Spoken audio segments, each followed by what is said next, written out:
I thought I'd found the ultimate loophole. This is a 6TB Western Digital RAID hard drive. These usually cost around £150 and I found this one on eBay for just £37. Now the seller was honest, they said it had minor faults and wouldn't work in a NAS, but claimed it was perfect for a desktop PC. I looked at it and thought I can make that work, but I was clearly wrong. The plan was simple. You see, I have this 4TB external drive hanging off my gaming PC, and I use this for large games, but I wanted to move the games to the new 6TB drive and then reuse this 4TB old drive for my Proxmox server, as currently I have an SMB share that just consists of 3 external SSDs. Now this only gives me about 500GB of usable space, and I wanted to use my 4TB drives to greatly increase this storage. Now I have a HP EliteDesk Mini G5 as the server, and my goal was to pass through the USB drives to a TrueNAS Scale VM. This way I could set up a mirror pool for redundancy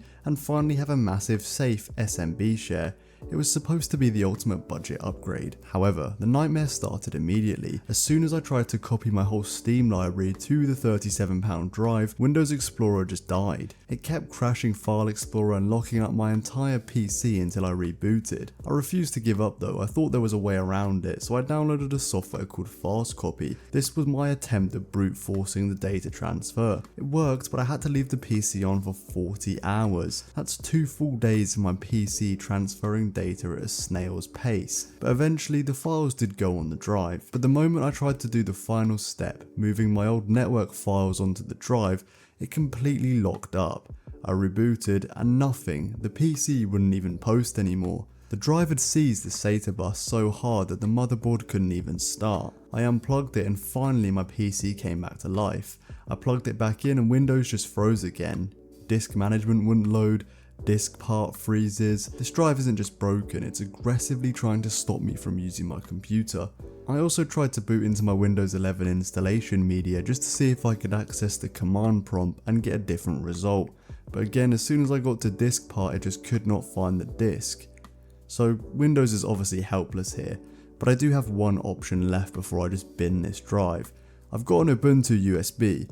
Linux doesn't care about Windows errors, so I'm going to try and use the command line to force wipe the drive. Once I booted into Linux, I ran this command you can see on the screen, and this overwrote the first 100 megabytes with zeros.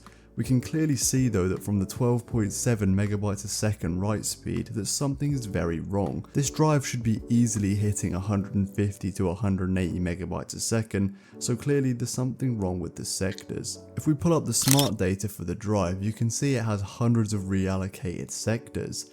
The eBay seller said not for NAS, but what they really meant was the drive is physically disintegrating. You see, I wanted to save money, but instead I just wasted 4 days of my Christmas break. The lesson: if a storage listing says minor faults, just avoid it. My TrueNAS upgrade is on hold, but at least my data is safe on my old drives. In future, don't cheap out with your data. If you want to see me actually complete my original plan of upgrading my network attached storage, make sure you subscribe to the channel, as this will be a future video that comes out soon. Anyways, peace out.